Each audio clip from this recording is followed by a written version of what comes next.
अरे वाह भाई वाह, आप कुछ बता दें। आप जिसके साथ गलमहियां लगाए हुए हैं, गिल साहब उदाहरण है इस देश में। गिल साहब मुख्य चुनाव आयुक्त थे और मुख्य चुनाव आयुक्त से हटते राज्यसभा में पहुंच गए और कांग्रेस सरकार में मंत्री बन गए। और आप कह रहे हैं प्रभावित करते हैं। कोई उदाहरण है क्या? कोई उदाहरण है कि मोदी जी की सरकार में किसी संवैधानिक संस्था में बैठे लोगों को राजनीतिक रूप से कहीं से जोड़ा गया हो? नहीं है। ये काम आप करते थे। उनके साथ ज्यादा मत सटिए, नहीं तो बिहार में जो हालत हुआ है वही वहां भी होगा। इसलिए उधर मत सटिए, थोड़ा दूर रहिए, डिस्टेंस बना के रखिए। यह चुनाव आयोग का दायित्व है। और फिर आप एसआईआर पर चर्चा कर रहे हैं। एसआईआर पर तो सारा मामला सुप्रीम कोर्ट में बहस हो चुका, तो फिर यहां काहे के लिए बहस कर रहे हैं? आप मनीष तिवारी जी वरिष्ठ अधिवक्ता है, सुप्रीम कोर्ट में वो सारा तर्क आप जाके रखते, लेकिन नहीं किया आपने। आप एसआईआर का चर्चा कर रहे हैं, आप ईवीएम का सवाल उठा रहे हैं। Electronic voting machine. जरा मनीष तिवारी जी को यह भी बताना चाहिए था कि डॉक्टर मनमोहन सिंह 10 वर्षों तक इस देश के प्रधानमंत्री रहे। किस चुनाव प्रणाली से वो जीत कर यहां आए थे और यूपीए की सरकार में, संसद में सरकार चला रहे थे 10 वर्षों तक? इसी ईवीएम प्रणाली से, इसी ईवीएम प्रणाली से। आप ईवीएम के बजाय आप बूथ लूटने का उपाय चाहते हैं। बैलेट जो था वो बूथ लूटने का हथकंडा था, जिसको चुनाव आयोग ने और इस देश की चुनाव प्रणाली से हटा दिया गया। और यह एक सही निर्णय था निष्पक्ष चुनाव कराने की दिशा में। आप ईवीएम पर सवाल उठाते हैं। आप पश्चिम बंगाल जीत जाते हैं तो ईवीएम सही है। आप हिमाचल में जीत जाते हैं तो ईवीएम सही है। आप कर्नाटक जीत जाते हैं तो ईवीएम सही है। आप तेलंगाना जीत जाते हैं तो ईवीएम सही है। जैसे ही आप महाराष्ट्र हारते हैं, ईवीएम गलत हो गया। जैसे ही आप हरियाणा हारते हैं, ईवीएम गलत हो गया। आप बिहार हारते हैं, ईवीएम गलत हो गया। कौन सा मापदंड चलाते हैं? आपका यही दोहरा चरित्र जो है इस देश के लोग पहचानते हैं। आप ईवीएम की चर्चा कर रहे थे, मनीष तिवारी जी कह रहे थे वोट देता है पता नहीं चलता। अरे भाई, आप वोट नहीं दिए क्या? हम लोग भी वोट दे के आ रहे हैं अभी।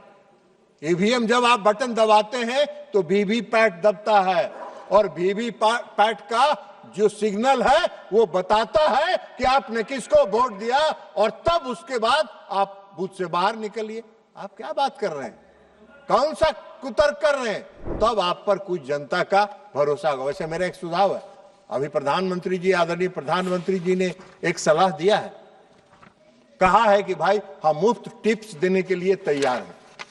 तो आप मुफ्त प्रधानमंत्री जी से मुफ्त टिप्स लीजिए, क्योंकि आदरणीय प्रधानमंत्री जी के यह मानना है कि भाई आज तो विपक्ष कुछ है ही नहीं। जब विपक्ष मजबूत रहता है तो लोकतंत्र मजबूत रहता है। तो प्रधानमंत्री जी तो चाहते हैं तो कुछ टिप्स लीजिए, अकेले में जाइए, कोई प्रधानमंत्री जी किसी को बताएंगे नहीं, चुपके से आपको टिप्स दे देंगे और टिप्स लेके आ जाइए।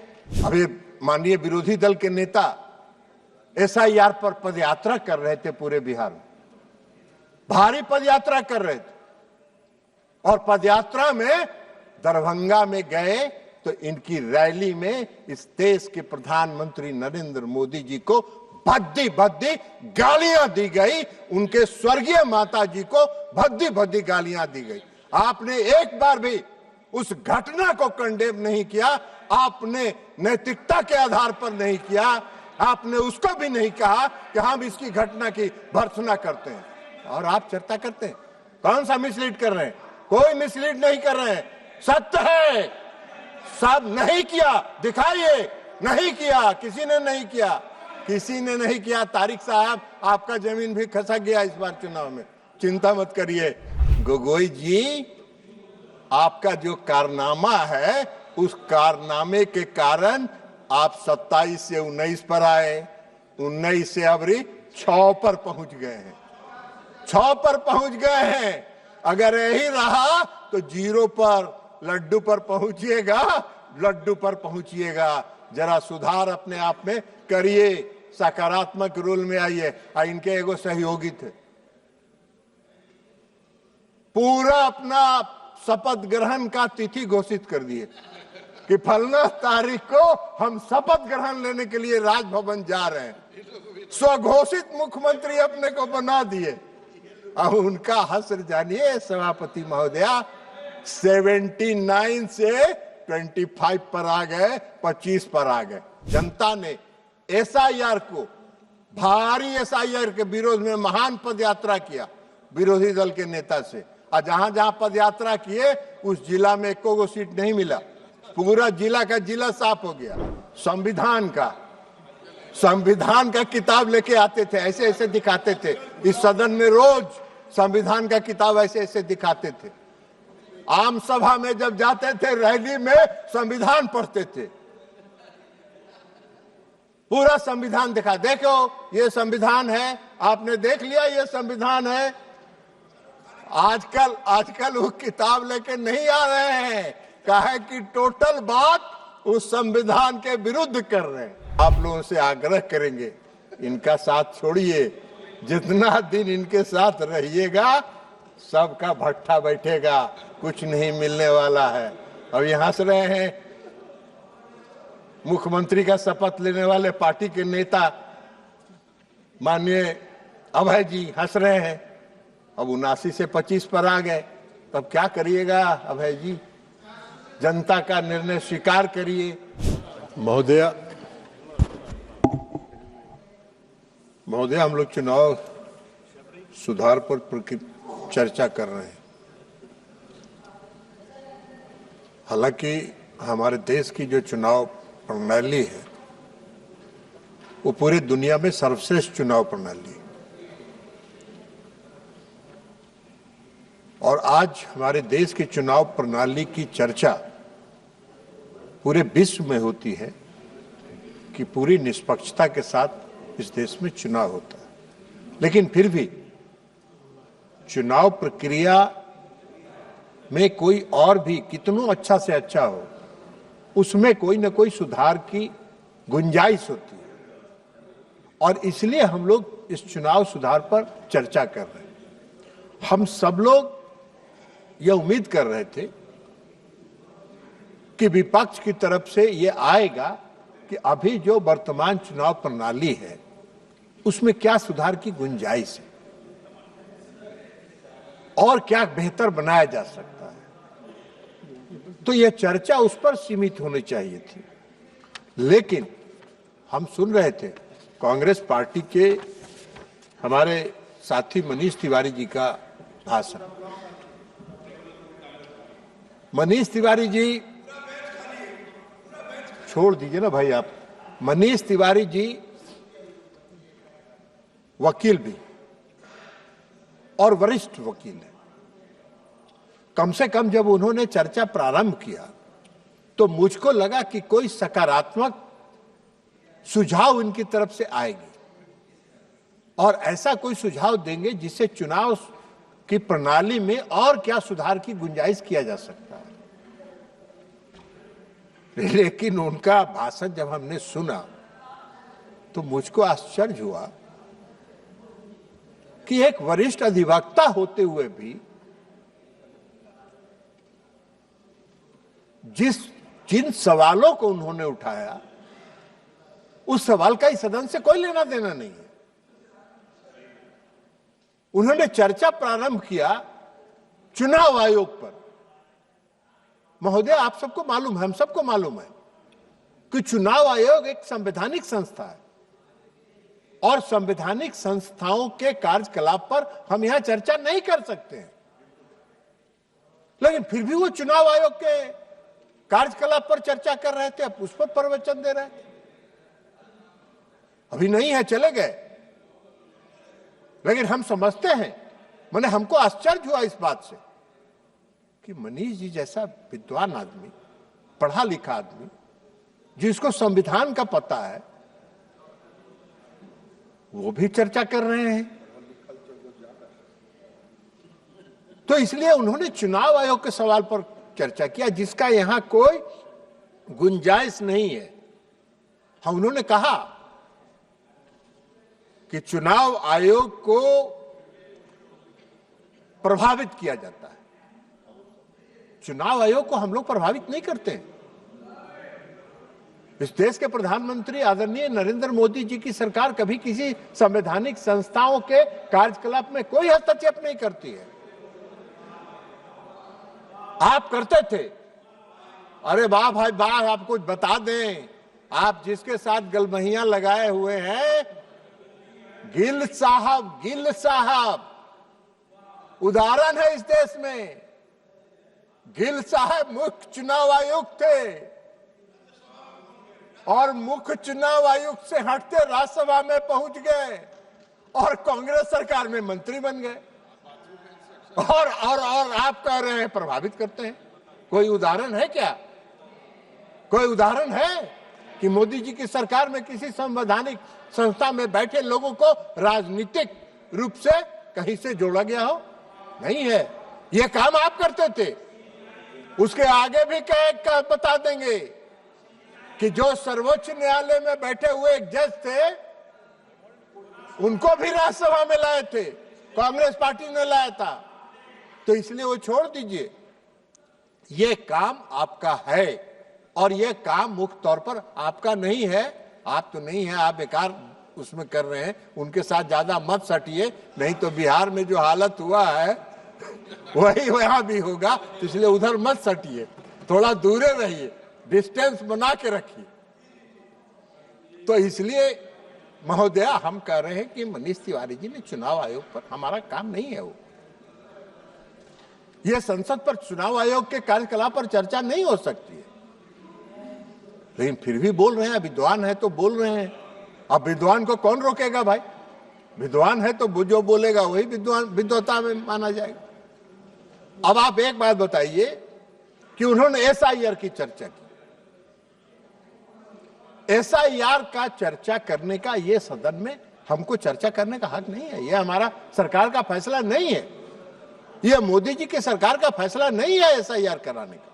ये चुनाव आयोग का फैसला है और संविधान ने चुनाव आयोग को यह दायित्व दिया है कि बेहतर से बेहतर व्यवस्था को सुनिश्चित करने के लिए वो अपने कार्यकलाप को चलाए और इसलिए एसआईआर कराने। लेकिन एक नागरिक की हैसियत से हम चुनाव आयोग ने जो किया है हम उस पर नहीं कर रहे, लेकिन एक मतदाता की हैसियत से अभी हमारे राज्य में बिहार में भी एसआईआर हुआ है। तो एक नागरिक की हैसियत से हमको जो अनुभव है कि अगर स्पेशल इंटेंसिव रिवीजन अगर चुनाव आयोग कर रहा है किसी भी दृष्टिकोण से, वह गलत नहीं है, वो 100% सही है। क्या कहा है चुनाव आयोग ने? चुनाव आयोग ने क्या कहा है कि भाई 2003 में एसआईआर हुआ था और 2003 के बाद हम एसआईआर करा रहे हैं। 2003 के बाद जो लोग मतदाता सूची में आए हैं उनको 11 विकल्पों के साथ इस देश के हम नागरिक हैं, हम इस देश के नागरिक हैं, इससे संबंधित एक प्रमाण पत्र जमा करिए। हम अगर इस देश के नागरिक हैं और हमको चुनाव आयोग कह रहा है कि आप नागरिकता का अपना प्रमाण पत्र दीजिए, तो हमको क्या दिक्कत होगी? हमको क्यों परेशानी होगी? मैंने भी इस बार एसआईआर हुआ, हमने भी फॉर्म जमा किया, सारे प्रमाण पत्रों के साथ हमने किया।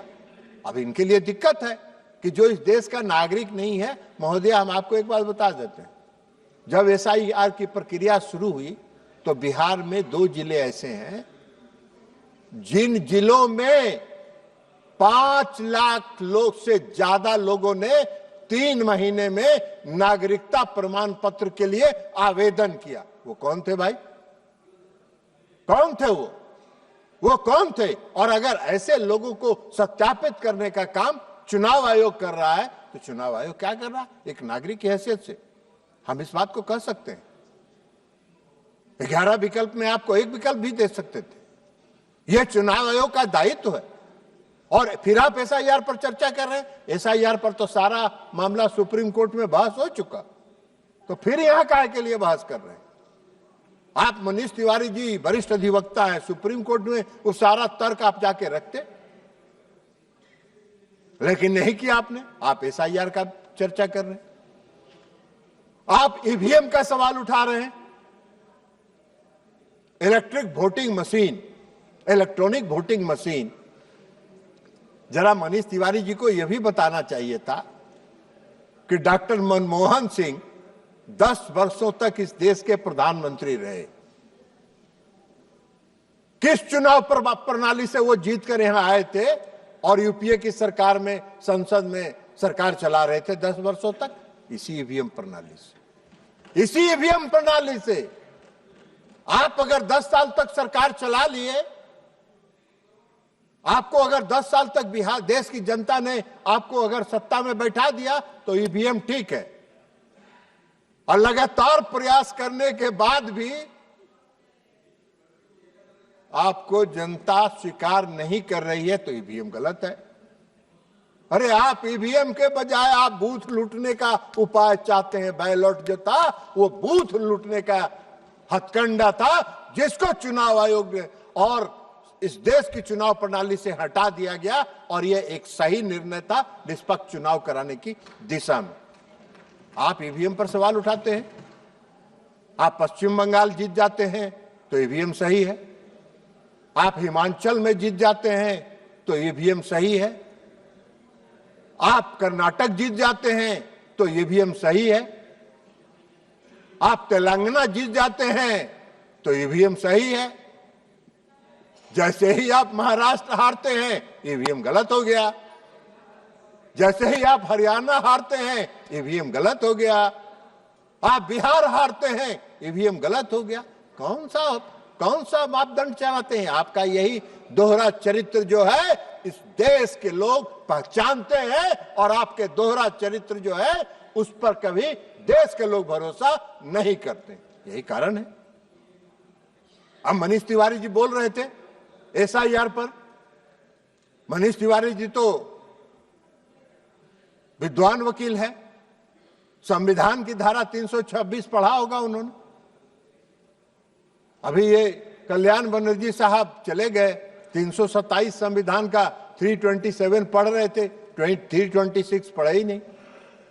326 में संविधान के 326वें धारा में लिखा हुआ है, इस देश का जो नागरिक होगा वही इस देश का मतदाता होगा, और चुनाव आयोग ने कहा कि आप इस देश के नागरिक हैं, इसको प्रमाणित करिए, तो गलत हो गए। तो संविधान की प्रावधानों के विपरीत आप चर्चा कर रहे हैं। आप संविधान के प्रावधानों के खिलाफ बोल रहे हैं। आप चाहते हैं कि संविधान के प्रावधानों के विपरीत आपकी मनमानी से यह चले। आप किसी भी प्रकार प्रकार जितना हथकंडा हो सकता है सब हथकंडा अपना के किसी तरह सत्ता पाने के लिए पूरा जुगाड़ कर रहे हैं, पूरा अभियान चला रहे हैं, लेकिन इस देश की जनता आपको स्वीकार ही नहीं कर रही है। वो जान रही है कि आप में कुछ है ही नहीं, कुछ बचा ही नहीं है, तो अब आप क्या करिएगा? तो इसलिए संविधान की धाराओं के खिलाफ वो कर रहे हैं। अब सवाल ये नहीं है, हम चुनाव सुधार पर चर्चा कर रहे हैं, लेकिन इन सबों का विपक्ष के जितने नेता हैं सबों का भाषण हमने सुना।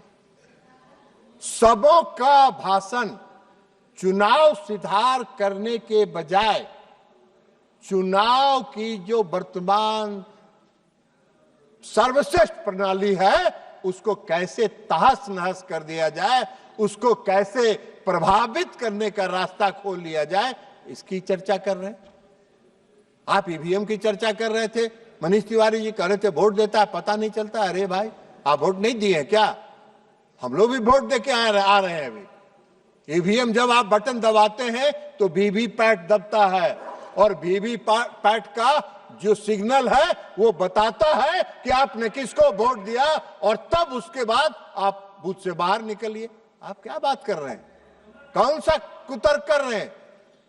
हम सब लोग अभी देख के आए हैं। तो इसलिए आपकी पूरी मंशा है कि इस वर्तमान चुनाव प्रणाली को कैसे तहस नहस किया जाए, कैसे संवैधानिक संस्थाओं को अपमानित किया जाए, कैसे वर्तमान व्यवस्था को, चुनाव प्रणाली को जितना से ज्यादा प्रदूषित कर सकते हैं, प्रदूषित करने का आप लगातार आपका प्रयास है। और प्रदूषित करने का उद्देश्य से ही आप SIR, आप EVM, चुनाव आयोग ने तो कई बार कहा, खुला आमंत्रण दिया है कि अगर EVM में छेड़छाड़ होता है तो कोई आके हमको प्रमाणित करके बता दे।